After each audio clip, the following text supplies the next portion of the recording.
예, 이제 그러면 이제 무효에서 마지막 파트입니다. 유동적 무효가 나오죠. 여기가 이제 중요한데요. 유동적 무효는 이 토지거래 허가 관련돼서 문제가 나옵니다.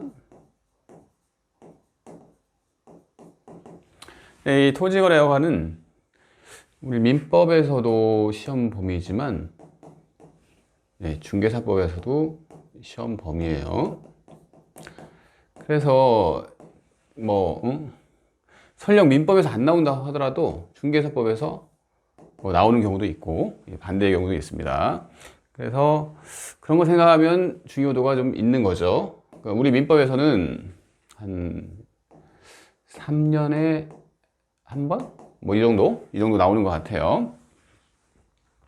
근데 이제 이해하기가 조금 어려운 부분들이 있어요. 어차피 중개사법에서 또 이것을 이제 중개사법 선생님들이 강의를 하실 텐데, 민법에서 좀 이해를 하고 가시면 훨씬 더 쉽잖아요. 그래서 그렇게 생각을 하시고, 중개사법까지 생각을 하면 2년에 한 번? 이렇게 빈도수가 더 늘어나는 거니까, 다 합치면. 그러니까 여러분들이 한번 이 유동적 무효도 한번 잘 이해를 하셨으면 좋겠습니다. 오늘 제가 케이스를 이렇게 딱 뒀는데, 이 케이스를 둔 이유는 여러분들이 조금 더 능동적으로 토지거래 허가라는 제도에서 어떻게 개인 간의 계약이 행해지는지, 그리고 뭐가 문제가 되는지 한번 생각을 해보시라고 그런 문제 제기 차원에서 두었습니다. 한번 읽어볼까요?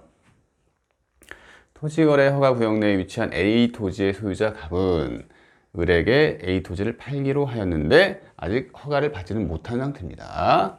우리가 이 토지거래 허가를 몇 번 얘기를 했는데요. 이것은 성질이 유동적 무효라고 했죠. 유동적 무효가 뭐죠? 유동적 무효는 유효가 될 여지가 있는 무효입니다. 현재 상태에서는 무효지만 이 토지거래 허가, 관할관청의 허가가 있으면 이게 확정적으로 유효로 변하는 거예요. 그래서 유효가 될 여지가 있는 무효를 유동적 무효라고 합니다. 그래서 지금 이 케이스에서는 팔기로 하였는데 아직 받지는 못한 상태죠. 그러니까 이게 유동적 무효 상태에 있다는 얘기죠. 유동적 무효는 무효인가요? 그러면 유효인가요? 유동적 무효 상태에 있다고 하는데, 이것은 무효입니다. 무효. 아직 허가가 안 나왔기 때문에, 그러니까 유효가 될 여지가 있는 무효이기 때문에 무효예요. 무효. 이걸 이해를 하셔야 돼요. 그래서 이 가로 1번 볼까요? 이 경제적 어려움에 처한 갑, 그러니까 현재 매도인이 되는 거죠. 매도인이 을에게 대금 지급 청구권을 행사할 수 있는가? 이건 무슨 얘기죠? 유동적 무효 상태에서 권 청구를 할 수가 있는 거, 이 소리잖아요. 그죠? 근데 무효 상태에서는 우리가 무효의 효과를 봤지만 무효 상태에서는 이전한 것이 없으면, 그죠? 그냥 끝이죠. 그냥 이행할 필요가 없다고 했잖아요. 그래서 행사 안 됩니다. 그죠? 우리가 지금까지 배운 걸 가지고 한번 생각을 해보시는 거예요. 그리고 을이 대금 지급을 하지 않자 갑은 을에게 채무 불이행을 이유로 계약 해지를 할 수 있는가? 어떨 것 같아요? 대금 지급을, 예를 들어서 을이 지금 매수인이잖아요. 매수인이 계약 체결해서 중도금은 이 토지거래 허가 전에 주기로 하자, 이런 약정을 맺었어요. 그러면 중도금을 줘야 하는 사람은 이 매수인이잖아요. 매수인이 중도금을 줘야 하는 거 아니에요? 중도금을 줘야 하는데, 토지거래 허가가 나오기 전이라도 줘야 하는데 대금 지급을 하지 않은 거예요. 중도금을 안 주는 거예요. 그래서 이때 갑이 그래? 네가 그럼 채무불이행 아니야 하면서 해제를 할 수 있는가, 이 얘기입니다. 이것도 안 됩니다. 왜냐하면 이 대금 지급 의무도 없는 거예요. 원칙적으로 무효이기 때문에. 이 상태가 유동적 무효는 무효입니다. 원칙적으로는. 그래서 이 경우에도 대금 지급 의무가 없고, 대금 지급 의무가 없으니까 대금 지급을 이행하지 아니한다고 하더라도 채무불이행이 아니고, 채무불이행이 있으면 해제를 할 수가 있는데 이 경우에는 채무불이행이 아니니까 해제를 할 수 없다는 얘기예요. 그래서 X입니다. 3번 볼까요? 최근 지가가 상승하자 더 오를 것으로 판단한 갑은 토지 거래 허가를 미루고자 합니다.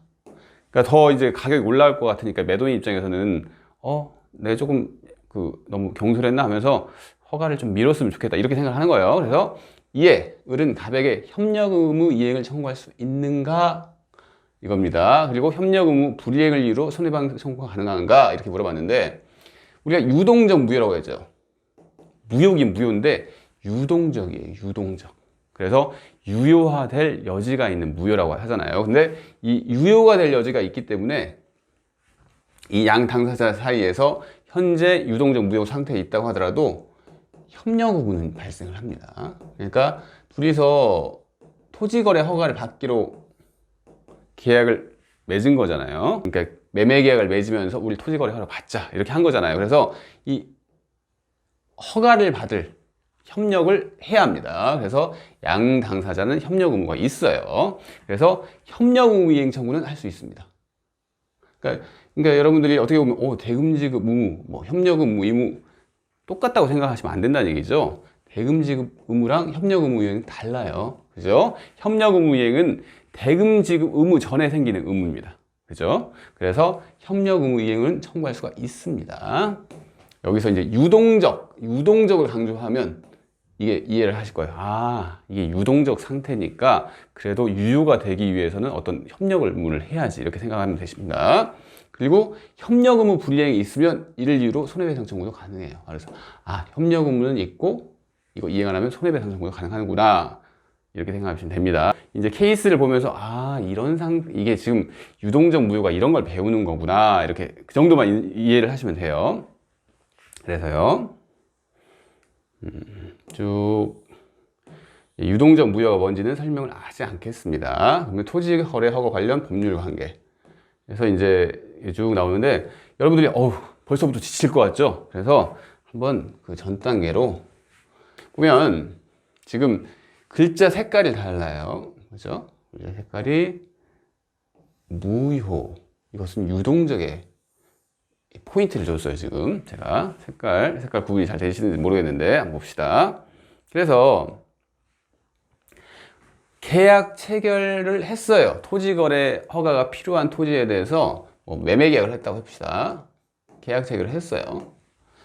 근데 쭉 유동적 무효 상태에 있는 거죠. 하다가 관할청이 허가 처분을 내면 어떻게 되죠? 당연하게 그냥 확정적 유효가 되죠. 유효가 될 거 아니에요. 그죠? 근데 또는 관할청이 불허가 처분도 할 수 있어요. 그죠? 이 경우에는 유동적 무효 상태에 있다가 확정적으로 무효가 되는 거죠. 그죠? 이해하실 거예요. 근데 이 계약 체결부터 이런 허가 처분이나 불허가 처분이 있기 전까지는 유동적 무효인 거예요. 이 기간에는. 그죠? 이 기간에는 유동적 무효인 겁니다.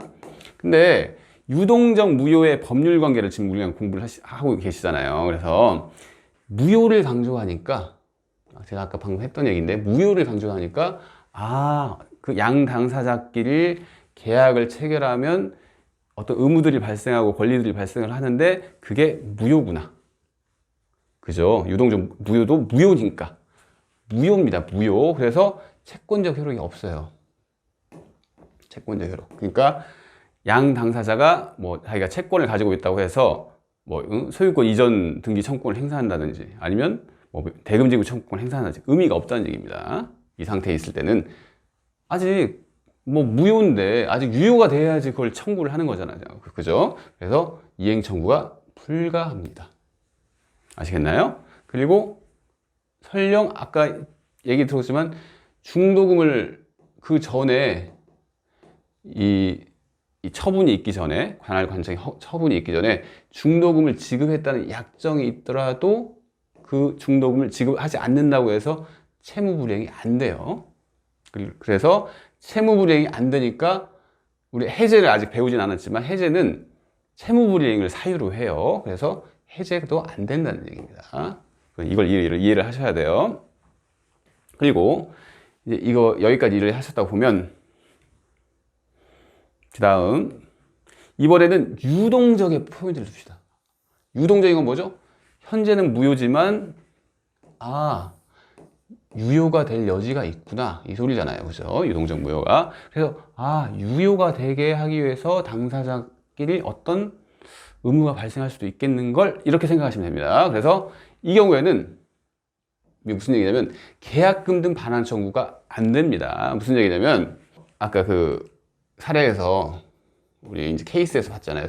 갑을 있고 이 사람이 매도인이고 매수인인데 매수인이 계약을 체결하면서 만약에 계약금을 줬어요.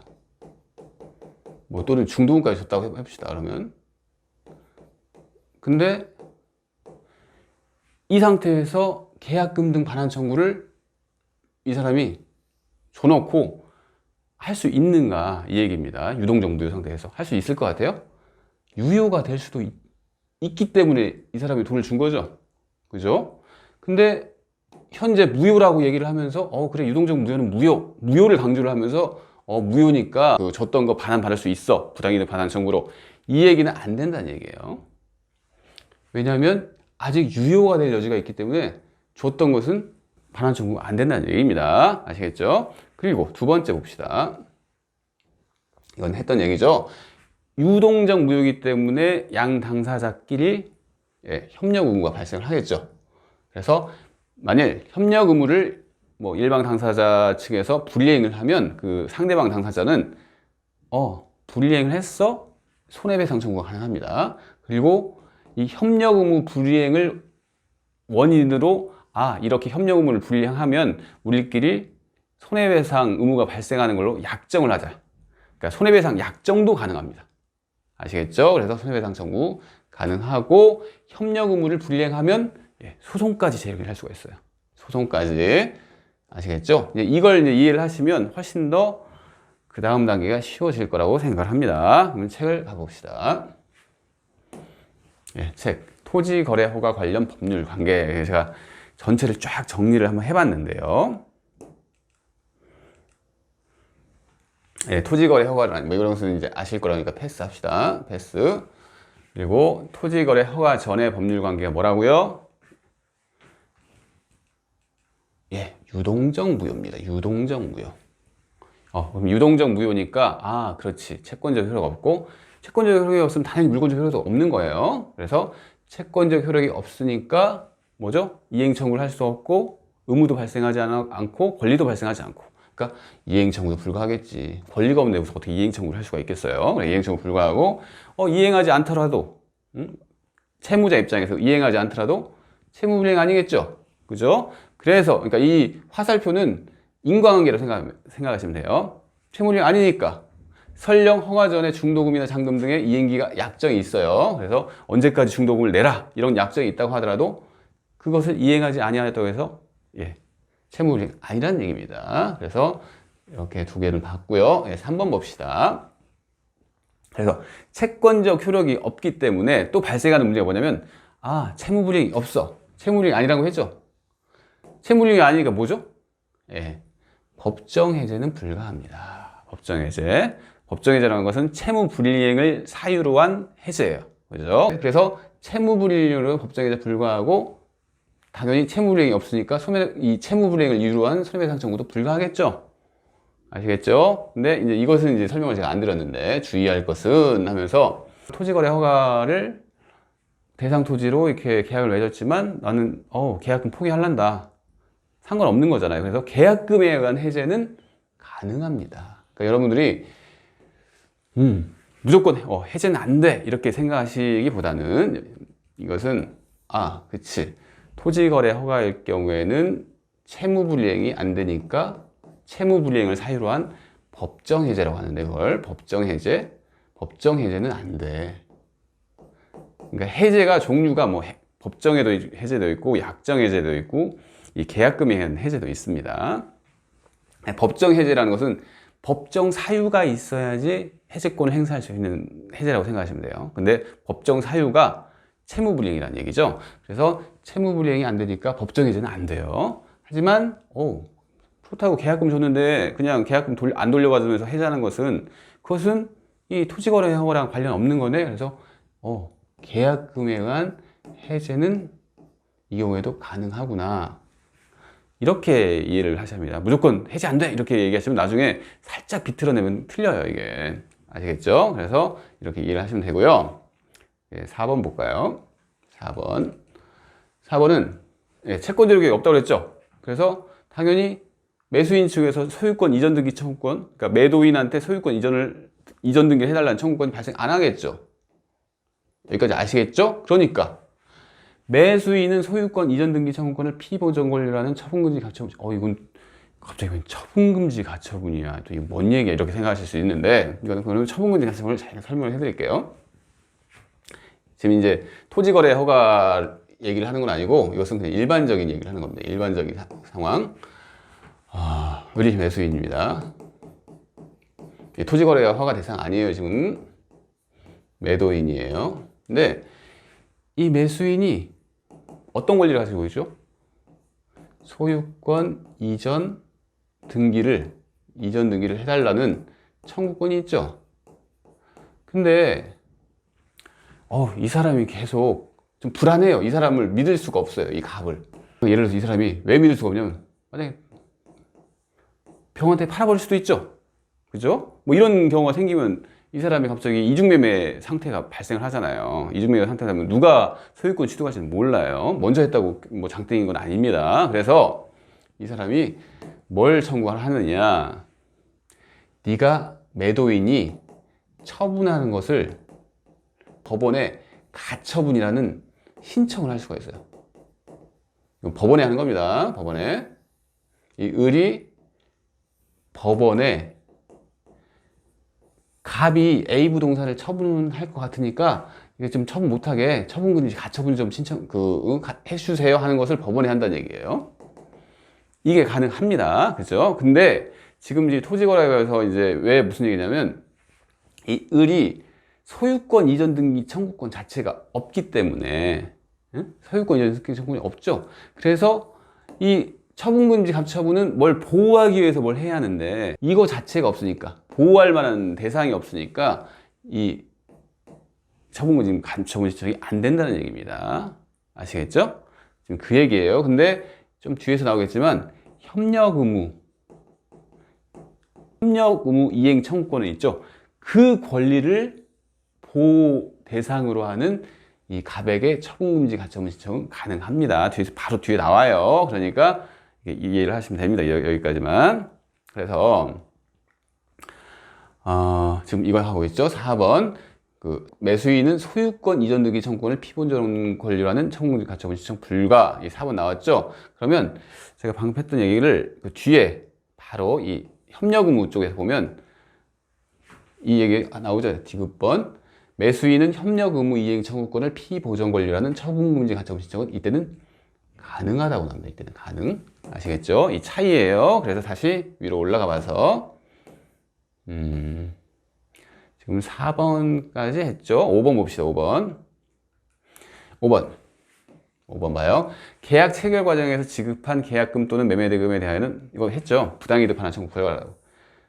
왜냐하면 유효가 될 여지가 있기 때문에 계약금 같은 거 이 무효라고 해서 반환 청구 못 한다는 얘기입니다. 그러면 이제 협력 의무, 우리가 유동적 무효에서 유동적을 강조할 때 협력 의무가 있다고 했잖아요. 그 협력 의무가 있습니다. 협력 의무가 있으니까 뭐 협력 의무 있다. 근데 만일에 그 일방 당사자가 협력 의무 불이행 시에 어떤 그 법률 관계가 형성이 되는가 이걸 봅시다. 얘기했습니다. 소재기 가능합니다. 협력 의무 불이행을 이루한 소재기 가능하고 그 불이행을 이루한 손해배상 청구 가능하다고 했죠. 그죠? 근데 금액에 대해서는 협력 의무 불이행과 관련 있는 손해겠죠. 당연히. 당연한 얘기죠. 예, 디귿번 봅시다. 그리고 협력 의무 이행 청구권을 피본적, 이건 얘기했고요. 디귿번은 니을은 협력 의무 이행 청구권도 그 채권입니다. 이것도. 그래서 이걸 피보전 권리로 하는 채권자 대입권 행사가 가능합니다. 이게 이제 채권자 대입권 우리가 시험 범위는 아니에요. 근데 우리 민법에서 워낙 많이 쓰이는 제도라서 간단하게 설명을 해볼까요? 이것도 채권자 대입권을 한번 설명했는데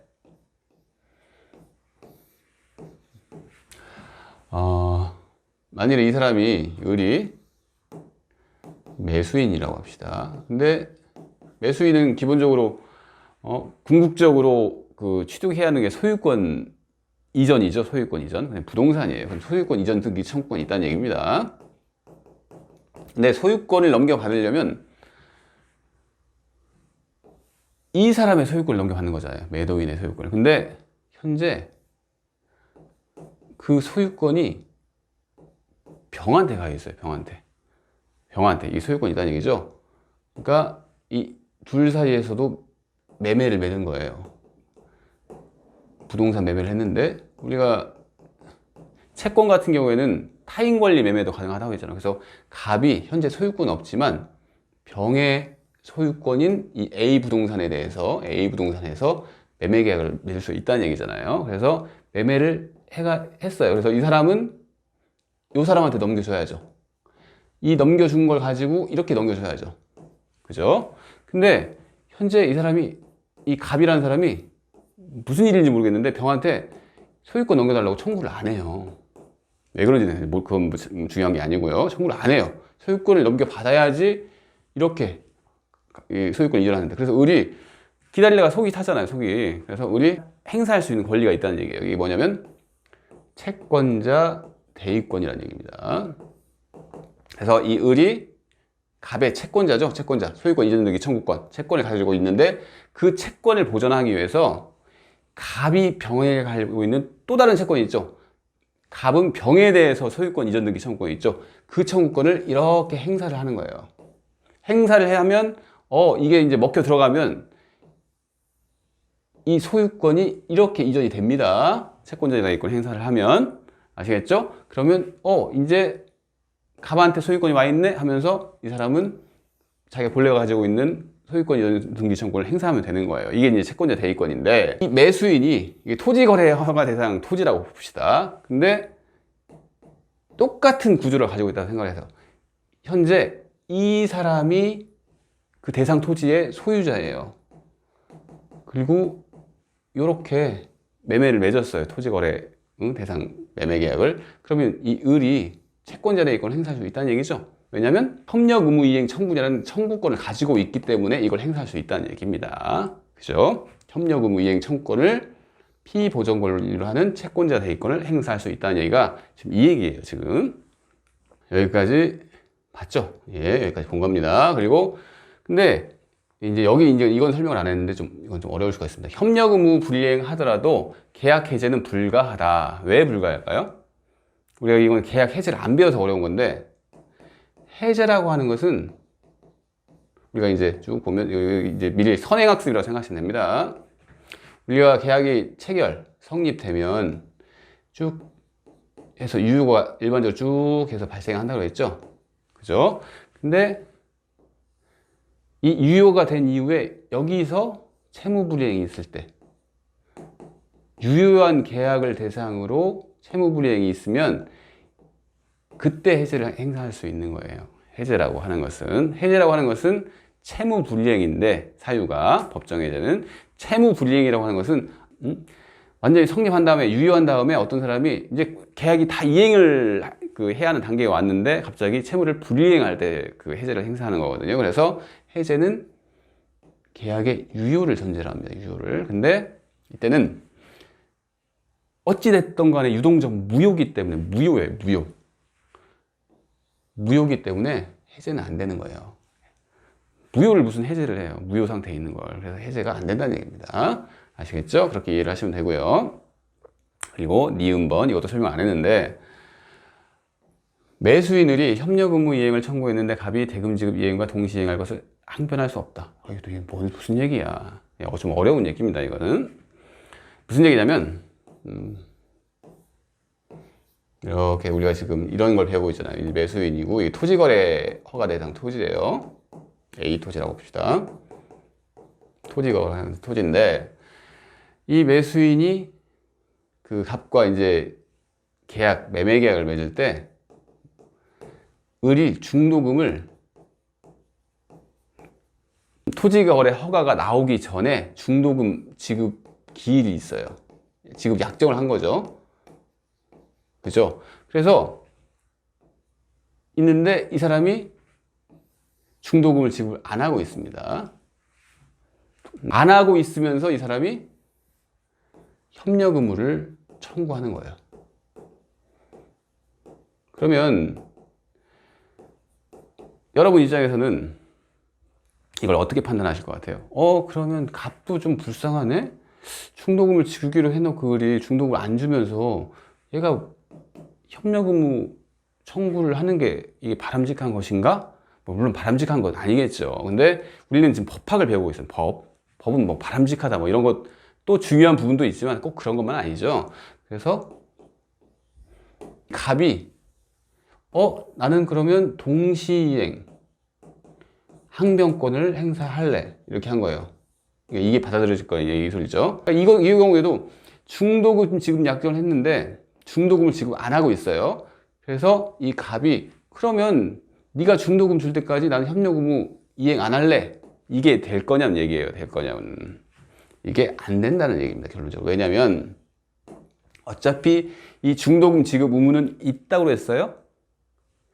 이거 없습니다. 이거 중도금 약정이 있더라도 그 지급 의무, 대금 지급 의무는 유동적 무효 상태에서 없어요. 그래서 이 사람이 동시이행 항변권을 행사할 수 없는 거예요.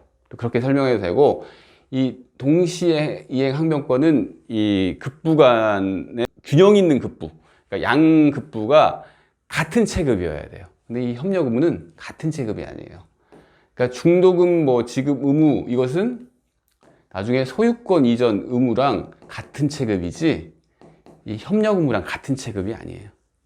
아시겠나요? 이 협력 의무는 그런 채무가 아니란 얘기죠. 그래서 그 인정이 안 된다고 생각하셔도 됩니다. 그래서 이제 기본적인 법률 관계를 다 봤습니다. 좀 어려우실 수가 있는데 어차피 넘어야 하는 산이니까 중개사법에서 나오고 민법에서 나오고 또 시험에 뭐 가끔 나온다고 그러고 이거 공부를 하셔야 합니다. 이 정도까지는 하셔야 돼요. 기본이에요, 이건. 기본 판례를 한번 볼까요?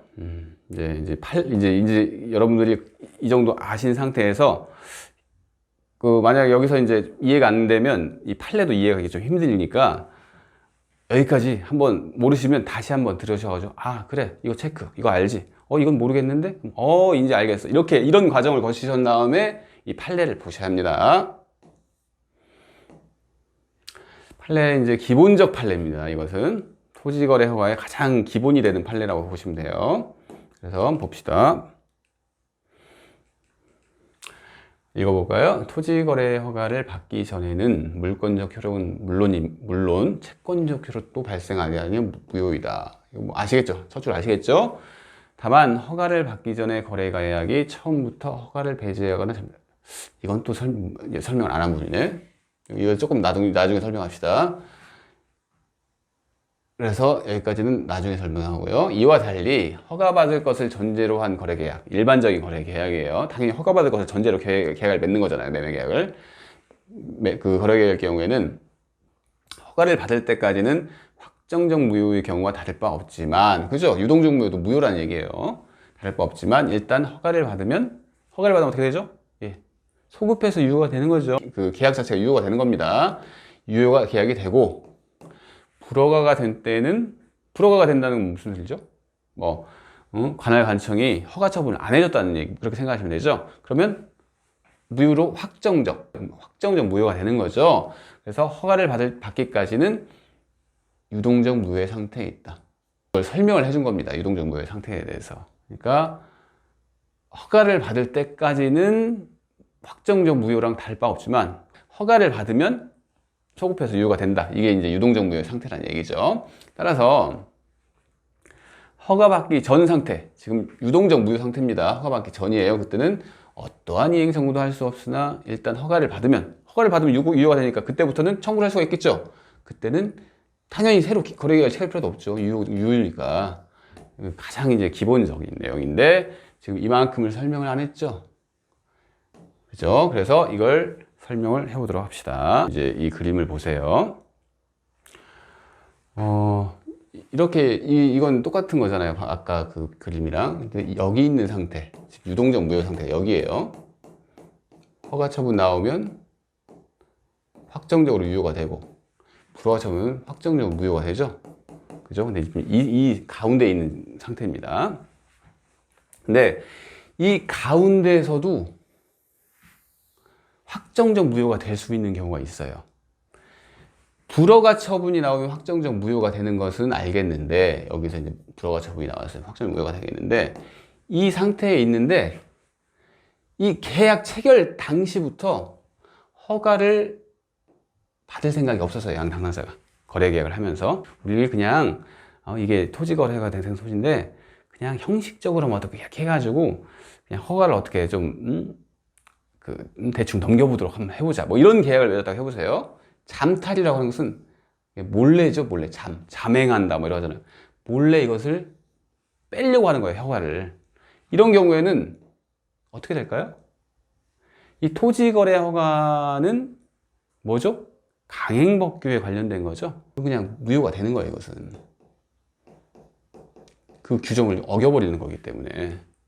예, 아시겠나요? 그래서 꼭 불허가 처분만 무효가 되는 게 아니라 이렇게 계약 체결 당시에 허가를 배제하거나 잠탈하려고 한다 그러면 그게 이제 확인이 됐어요. 그러면 그냥 확정적으로 무효가 돼요. 아시겠나요? 이거 중요합니다, 이런 거. 그리고 이 기간 중에 아직 불허가 처분이 아직 안 나왔어요. 근데 쌍방이 이거 그냥 우리 그냥 이거 그냥 없던 계약으로 하자 해가지고 협력 의무를 이행할 것을 거절하는 것을 합치했어요, 양 당사자가. 그러면 의미가 없죠, 더 이상. 그죠? 이런 경우에는 그냥 무효가 되는 거죠. 이 계약 자체는 무효가 되는 거 아니겠어요? 그래서 이 두 가지의 경우에는 이렇게 불허가 처분이 아니더라도 무효가 됩니다. 그런데 그럼 이제 확정적 무효가 되는 경우 알겠어요. 그러면 이 기간 중에 그럼 확정적 유효가 되는 건 또 없을까요? 한번 생각을 해볼까요? 지금 토지거래 허가를 배우고 있잖아요. 허가구역에 있는 토지죠. 토지거래 허가구역. 이 허가구역은 무슨 얘기를 하고 싶으냐면 지정을 하는 거예요. 지정. 관할청이 모든 토지가 다 허가구역 토지가 아니잖아요. 그래서 저기 투기적 거래가 있을 것 같은 토지야. 그래서 여기서부터 여기까지 그 토지에 대해서 토지거래 허가구역을 지정해. 지정행위가 있는 거예요. 관할관청에. 아시겠어요? 근데 현재 체결 당시에는 그 토지가 지정이 돼 있었어요. 체결 당시에는. 근데 갑자기 관할관청이 이제 이 토지는 더 이상, 이 대상 토지는 더 이상 투기적 거래가 없을 것 같네 하면서 갑자기 그 지정했던 것을 딱 스톱 한 거예요. 허가구역 지정 해제가 되면 이 상태에 있는데 어떻게 될까요? 그러면 더 이상 허가를 받을 필요가 없잖아요. 그래서 이 경우에는 유효가 되겠죠. 그죠? 유효가 되겠죠? 또 뭐 같은 얘기입니다. 지정기간. 이 지정이라고 하는 것은 기간이 있어요. 일정 기간이 있는데 그래도 이 토지는 한 5년 동안 토지거래 허가 대상으로 하자 했는데 그 기간이 만료했습니다. 근데 지정을 할 수도 있겠죠. 또 지정을 할 수도 있겠죠. 그러면 당연히 허가를 받아야겠지만 재지정 X인데 이게 X가 안 되네요. 재지정을 안 했어요. 지정기간 만료 후에 재지정을 안 했으면 빠졌습니다. 재지정 안 했다는 얘기입니다. 재지정을 안 하면 어떻게 되죠? 재지정을 안 하면 이제 더 이상 그 토지는 허가 대상 토지가 아니죠. 그래서 이 경우에도 유효가 됩니다. 똑같이. 아시겠나요? 그래서 일반적인 경우는 이런 경우는 별로 있지는 않지만 일반적으로는 토지거래 허가 대상 토지면 관할관청이 허가 처분을 하거나 불허가 처분을 해가지고 유효가 된다거나 무효가 된다는 게 있으면 일반적인데 이 기간 내에 있는 경우라 하더라도 이렇게 확정적 무효가 되거나 확정적 유효가 되는 경우가 있다는 얘기를 지금 제가 드리는 거예요. 이걸 알고 다시 한번 책으로 가봅시다. 다만 허가를 받기 전에 거래 계약이 처음부터 허가를 배제하거나 잠탈하는 내용의 계약일 경우에는 확정적인 무효로서 유효화될 여지가 없으나 이 얘기가 그 얘기입니다. 설명 다 했습니다. 그래서 1번 쭉 다 설명을 했고요. 이걸 제가 이제 모아 놓은 거예요. 그 요약을 해놓은 겁니다. 이 판례에 대해서.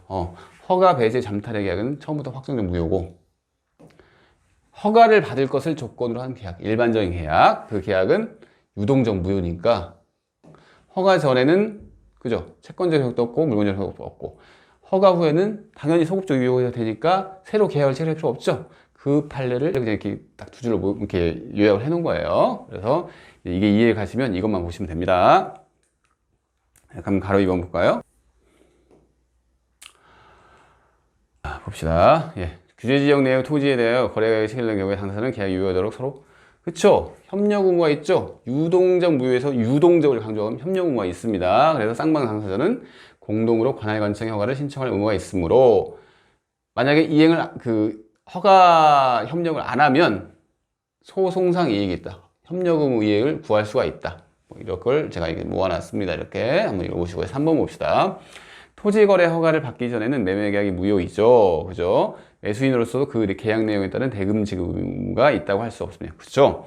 유동적 무효 상태에 있으면 소유권 이전 의무도 없고 대금 지급 의무도 없습니다. 그래서 설령 매수인의 대금 지급 의무가 매도인의 소유권 이전 등기 의무에 선행하여 이행하기로 약정되어 있었다 하더라도, 그러니까 이것은 이렇게 생각하면 돼요. 아, 중도금 약정이 있었나 보다. 주로 일반적으로 잔금이랑 소유권 이전 등기랑은 같이 이루어지잖아요, 이것은. 하지만 중도금은 그 전에 이루어지죠. 그래서 중도금 약정이 선행해서 있는 거잖아요, 소유권 이전 등기 의무에. 그래서 선행하기로 이행하기로 약정되어 있더라도 매수인에게 그 대금 지무가 없어요. 그렇죠? 왜냐하면 유동적 무효니까 의무 자체가 없잖아요. 그래서 마찬가지여서 대금 지급이 없음을 이유로 당연히 지급이 안 되더라도 채무 불이행이 없으니까 해지할 수 없다는 얘기입니다. 알겠죠? 이것도 요약을 해놨습니다. 그래서 이제 여기까지 설명을 받고요. 또 이제 깁니다, 계속. 예, 기타 판례가 나오는데 한번 볼까요? 지치실 텐데 조금만 힘을 더 내려봅시다. 토지거래 허가구역 내 토지가 토지거래 허 없이 소유자인 최초 매도인으로부터 중간 매수인에게, 다시 중간 매수인으로부터 최종 매수인에게 순차로 매도되었다면 각 매매계약의 당사자는 각각의 매매계약에 관하여 토지 거래를 허가를 받아야 하며, 이거 좀 어려운 판례인데, 1번부터 좀 어려운 판례가 나오네요. 한번 봅시다, 이것도.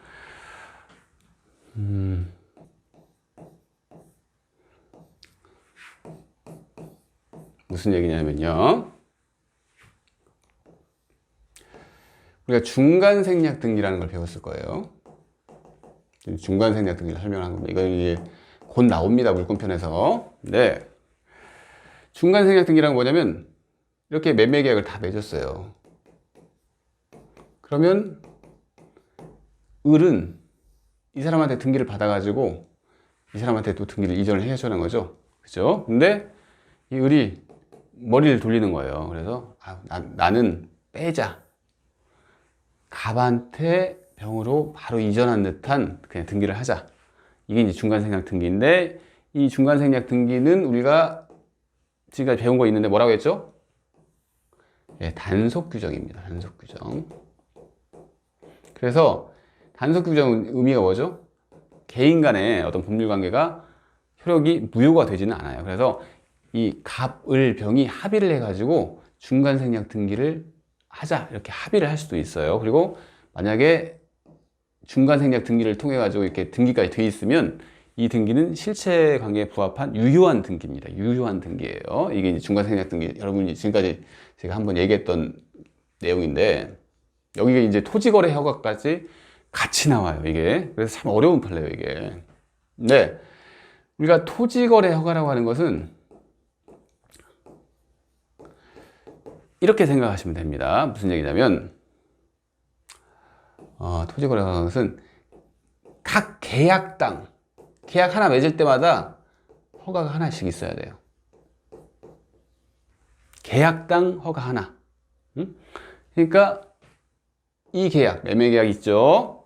이것도 매매계약 있잖아요. 여기에 만약에 이 토지거래 허가 대상 토지면 이 매매계약 대상이, 그러면 여기서도 허가를 받아야 하고, 여기서도 허가를 받아야 한다는 얘기예요. 아시겠어요? 그런데 이 병이라는 사람이 어떤 이유인지 모르겠지만 병이라는 사람이 이렇게 하고 싶지가 않은 거예요. 응?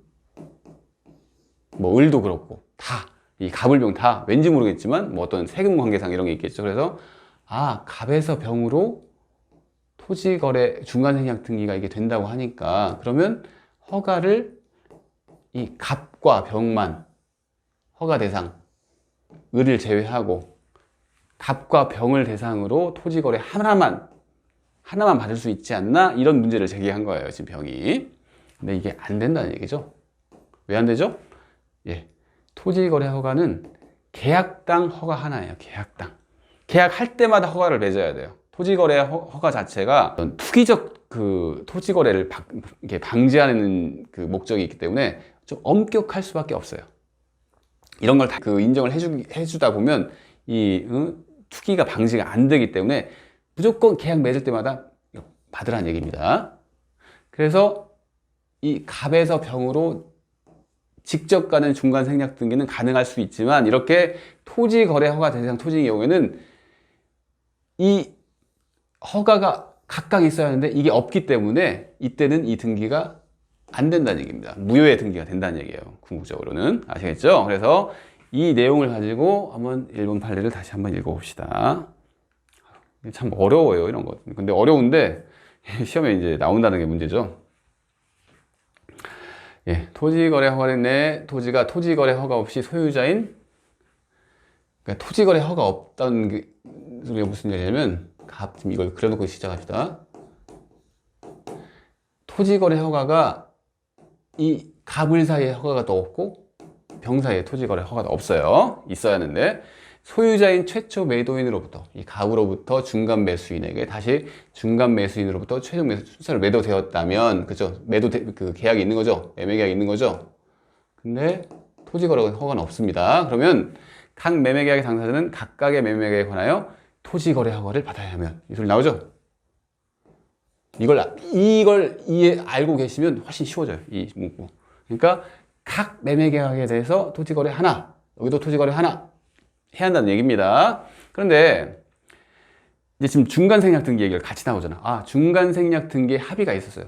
갑, 을, 병 사이에 이 을을 생략하고 바로 등기를 넘겨주는 합의가 있었다고 하더라도 이러한 중간생략 등기의 합의라는 그 얘기는 각 매매 계약이 유효하게 성립하는 전제로 하기 때문에 그러니까 중간생략 등기 합의가 있다고 해서 갑과 병이 매매 계약을 맺은 게 아닙니다.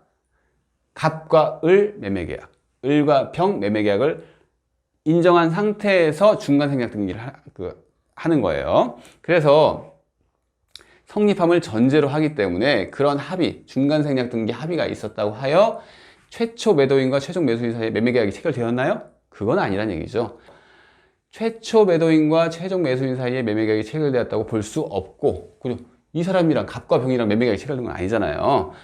설사 최종 매수인이 자신과 최초 매도인을 매매 당사자라는 토지거래 허가를 받아 소유권 이전 등기를 격려하였다고 하더라도 이는 무효인 등기입니다. 그러니까 이 병이 나는 갑이랑 그냥 갑이 매도인이고 내가 매수인으로 해가지고 토지거래 허가 받을래 하더라도 그게 안 되기 때문에 설령 병한테 등기가 있더라도 이 등기는 무효인 등기라는 얘기입니다.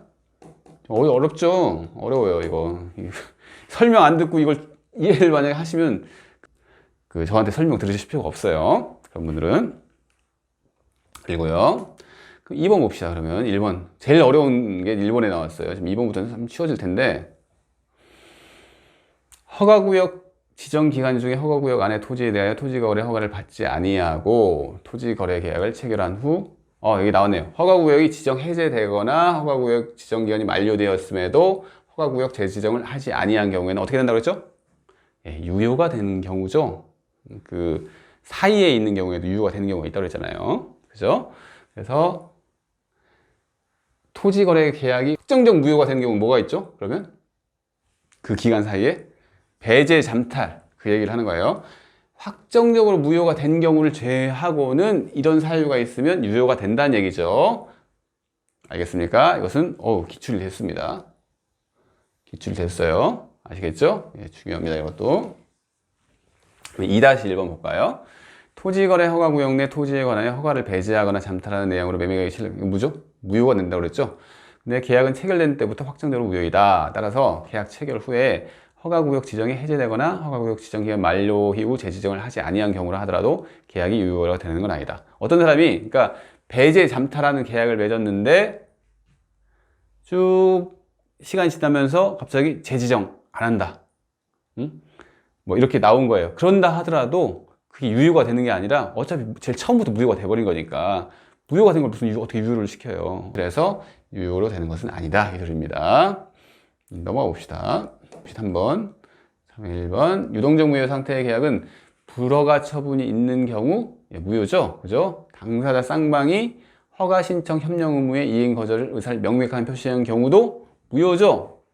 그래서 확정적 무효 상태에 이른다고 합니다. 이거 배웠죠? 이거 이제 예, 확정적 무효가 되는 경우가 지금 이렇게 나오는 거죠. 그럼 가로 2번 봅시다. 토지 거래 허가 신청에 대한 불허가 처분으로 인하여 매매계약이 확정적 무효 상태에 이르게 되려면 불허가 처분으로 확정적 무효가 되려면 이 소리죠. 그러니까 뭐 거기까지 할 필요 없고 우리가 이렇게 해서 불허가 처분이 나오면 무효가 되잖아요. 그죠? 불허가 처분이 되면 무효가 되는데 이 불허가 처분이 있긴 있는데 봅시다 이거. 매도인과 매수인이 공동으로 허가를 받고자 허가 신청서들을 진실과 부합되게 기재하여 관할관청에 제출하였지만 불허가 처분을 받으면 그렇게 이 양 당사자가 기준에 맞는 신청서를 제출했어요. 제출했음에도 불구하고 불허가 처분이 나오면 무효가 되는 게 맞다 이 소리입니다. 이거는. 근데 그걸 전제로 하는데 이 뒤에부터 봅시다. 매매계약의 일방 당사자가 토지거래 허가 신청에 대한 불허가 처분을 유도할 의도로 이 갑과 을이 있는데 갑이 신청서에 뭐 허위 내용을 기재한다거나 해가지고 이 을은 이제 이게 허가가 나오길 바라는 거고 이 갑은 안 바라는 거예요. 그래서 이 불허가 처분을 유도할 의도를 가지고 양 당사자가 이렇게 협력해서 해야 하는데 갑이 신청서 기재를 잘못 기재를 했다고 생각해 보세요. 근데 불허가 처분이 나왔어요. 그런데 이 경우에 불허가 처분이 나왔다고 무효로 딱 인정을 해버리면 이 을은 억울하죠? 그죠? 갑 때문에 이제 불허가 처분이 나온 거예요. 이런 경우에 불허가 처분까지 무효로 할 수는 없다는 얘기입니다. 그래서 불허가 처분을 유도할 의도로 허가 신청서를 사실과 다르게 또는 불성실하게 기재한 경우라면 확정적으로 무효 상태에 이르렀다고 할 수는 없다는 얘기예요. 이런 경우에는. 그러니까 좀 이런 것도 이제 꼬아서 내면 어렵겠죠? 그죠? 그리고 3-1번 봅시다. 3-1번은 또 출제가 됐네요. 봅시다. 유동적 무효 상태의 계약은 당사자 쌍방이 허가 신청 협력 의무의 이행 거절 의사를 명백히 표시한 경우. 아까 봤죠? 이행 거절 의사를 명백히 표시하면 확정적 무효가 된다고 했습니다. 그죠? 된다고 할 것이고 여기까지 알겠고 그와 같은 법리는 거래계약상 일방의 채무가 이행 불능임이 명백하고 나아가 상대방이 거래계약 존속을 더 이상 바라지 않고 있는 경우에도 마찬가지라고 보아야 하며 그러니까 이행 거절 의사를 명백히 표시한 경우랑 거의 같다는 얘기예요 이게. 왜냐면 그 이행 불능 채무 자체가 이행 불능이에요. 그러니까 이행을 할 수 없는 상태에 이르러 버렸어요. 그리고 상대방이 더 이상 존속도 바라지 않고 있어요. 그래서 이행 거절 의사를 명백히 표시한 경우는 엄격하게 그건 아니지만 이런 경우에도 똑같이 그 법리라고 하는 이 법의 이치라는 얘기인데 그것을 적용할 수 있기 때문에 이 경우에도 마찬가지가 뭐죠? 확정적으로 무효가 된다고 볼 수 있다는 얘기입니다. 그래서 이걸 이제 이 뒷부분 이게 자주 나옵니다. 이거 뒷부분이 기출문제 나와요. 무슨 얘기냐면 우리가 무효는 확정적 무효가 된 무효는 뭐죠? 무효가 됐어요. 누구든지 주장하는 게 무효죠. 무효는 누구든지 주장할 수가 있어요. 그래서 거래계약이 확정적으로 무효가 된 경우에는 확정적으로 무효가 됨에 있어서 설령 귀책 사유 있는 자라고 하더라도 무효를 주장할 수가 있다는 얘기입니다. 무효의 효과죠. 이게 누구나 주장할 수 있다는 얘기가. 그리고 4번 봅시다. 토지거래가 계약 당사자의 표시와 불일치한 의사 또는 사기 강박과 같은 하자 있는 의사에 의하여 이루어진 경우에는 이러한 사유를 주장하여 거래 허가 신청 협력에 대한 거절 의사를 명백히 함으로써 그 계약을 확정적으로 무효화시키고 거래 자신의 협력을 맺었다. 이건 당연한 얘기입니다. 그러니까 이게 양 당사자가 토지거래 허가 대상 토지를 맺었는데 뭐 예를 들어서 계약을 맺었는데 계약 체결 과정에서 갑이 사기를 쳤답니다. 근데 이 사기를 통해서 취소를 주장하는 게 토지거래 허가랑 관련이 있나요? 없죠. 당연히 취소 주장할 수 있다는 얘기예요. 이 경우에는. 그러니까 이런 사유가 있는 경우에 취소권을 주장하는 건 당연하기 때문에 취소를 주장하게 되면 그냥 무효가 되는 겁니다. 토지거래 허가를 기다릴 필요 없이. 그 얘기를 지금 하고 있는 거예요. 매매계약 체결 당시 일정한 기간 안에 토지거래 허가를 받기로 약정하였다 하더라도 무슨 이를 쌍무계약에서 이행기를 정한 것과 달리 볼 것이 아니므로 이 약정 기간이 경과하였던 사실만으로 매매계약이 확정적으로 무효가 된다고 할 수 없다는 얘기인데, 토지거래 허가 대상 매매계약을 했는데 이 계약을 하면서 무슨 얘기를 했냐면 계약 체결부터 한 달 내에 한 달 내에 허가를 받자 이런 약정을 했다고 봅시다. 당사자끼리 허가를 받자 이런 약정을 했어요. 받는데 했는데 이 한 달이 지나버렸습니다. 한 달이 지나버렸어요. 그런다고 이게 바로 무효가 되냐 이 소리입니다. 근데 그게 아니라는 얘기를 하는 거예요. 그러니까 우리가 이 법이라는 걸 보면 어떤 특정한 이행을 해야 하는 시점이 있어요. 그죠? 그러니까 중도금 이행, 아니면 잔금 이행을 계속 해야 합니다. 어떤 계약을 맺으면. 근데 이행기가 있는데 그 기간 내에 이행을 해야 하는데 넘었어요. 만약에 그 이행기가. 그러면 그게 바로 무효가 되나요? 그게 아니라 이게 채권 채무 관계면 이행기가 넘었으면 채무불이행, 이행지체라고 하는 채무불이행이 되는 거예요. 바로 그게 끝. 이행기가 있는데 그걸 이행을 못했네?